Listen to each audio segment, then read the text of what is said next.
In this recording, I'm going to talk about the auto-transcription services that we recommend. As an instructor, you're going to make recordings, and those recordings need captioning.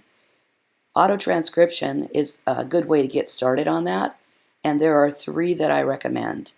Zoom has an auto-transcription. If you use Zoom to make the recordings and you save them into the cloud, and you have that setting already checked in your Zoom account, you will have a .vtt file that is associated, that's the transcript file, with your video file, which is a .mp4 file. Those two files together provide the user with the video and closed captioning.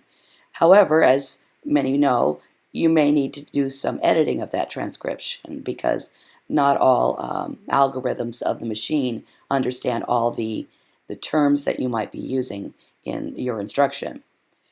YouTube also, if you make a video, let's say in Zoom or Panopto or some other tool, and then you upload it into YouTube, there is an auto transcription that can be activated on a YouTube channel. So you need a YouTube channel, and then there are steps to getting the video up there and activating the transcription, and then of course you can edit that as well. Panopto itself also, if you make videos in here, you can automatically invoke the auto-transcription, all with inside Panopto, and you wouldn't have to have a YouTube channel. You can even take an MP4 video that you created in Zoom, let's say, and bring that over and upload it into Panopto, the MP4 file, and it will transcribe it for you. You would still need someone to come in and go to the auto-transcription and make the slight edits that might be necessary. So again, there are three different ways to do this with the three different services. Let's assume you've made your recordings inside Zoom, and now you need to bring them down and share them with somebody. Ideally, my recommendation, don't bring them down so that they have to finagle them in some other application. Instead, if you've got somebody going through a suite of videos, so I'm in Zoom now, I'm going to click on recording, let them edit them already inside Zoom for you. Give them access. They're going to be doing a lot of work for you. This would make their work easier.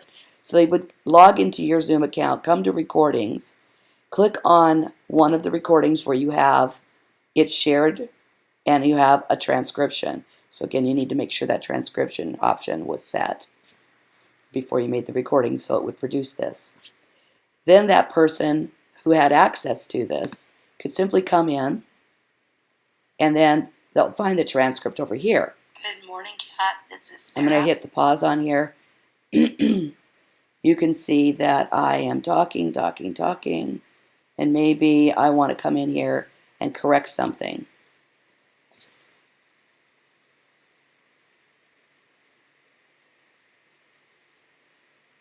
I don't see anything to correct. Oh, okay. Here's her name is K-A-T. So I'm going to just click inside here, edit, and change her name to Kat, and save. Once all of this has been edited, then let's go back to, not here, let's go back. This auto-transcript would then have all the edits in. You would bring this down to your local machine and put it in a good folder. Maybe make a folder that you're putting all the files in. And then you are going to give this a more meaningful name.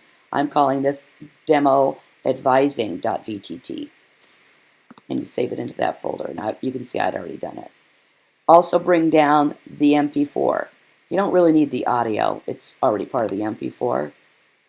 So when I bring that down, it keeps trying to open mine in an application. I come up here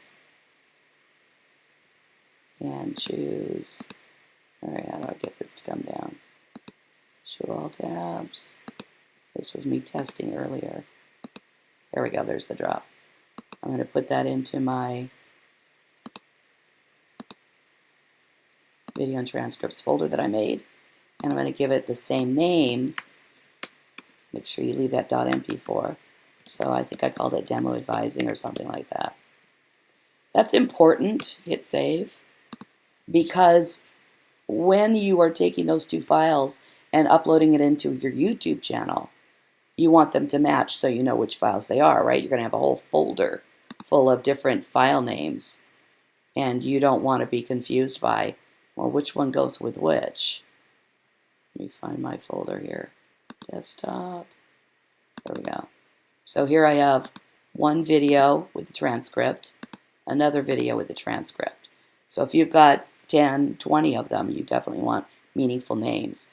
Again, if you've gone ahead and used Zoom to do your transcription, I would definitely give the person who is helping you with all your videos access so that they can come in and just use Zoom to do the edits, and then they can bring down the VTT file when it's done and the MP4 file. Now, getting them up into your YouTube channel, this is on the TLC website, by the way. So if you go to sites.google.com/southseattle.edu/TLC, I know it's a mouthful, sorry. Choose the continuity planning, and you'll find it in the drop-down. 3 auto-transcription services. Here's where I talk about YouTube. Your recordings live within Google's servers via your personal YouTube channel. This tutorial assumes you have a YouTube account where you can upload and share your MP4 videos. Now, for you, you'd be adding your VTT files as well. Or, let's say you just did Zoom and didn't do the VTT, you just had the MP4s, upload them into your channel, and then apply YouTube's auto-generate, and then edit from there. Lastly, Panopto.